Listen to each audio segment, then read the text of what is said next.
Alright, welcome to another Ian in Vancouver. I'm on the bike.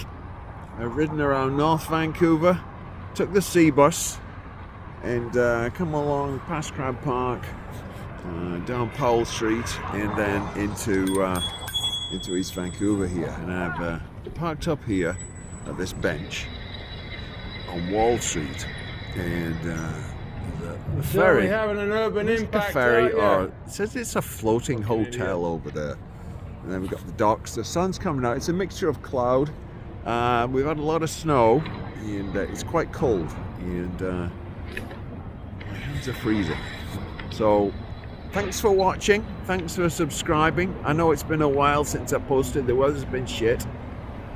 But I finally got out on the bike with the drone and found something of interest for people to look at, like the boat and the docks and things. But it's a beautiful day, actually. There's lots of snow on the mountains. And yeah, thanks. We'll see you next time. Adios, sayonara, hasta pronto. And we'll see you later.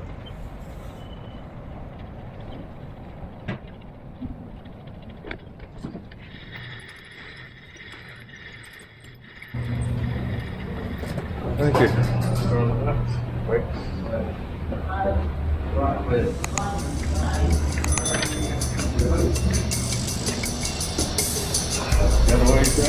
Sorry? That's door number one, door for me. That's one. Oh, I didn't hear what you said.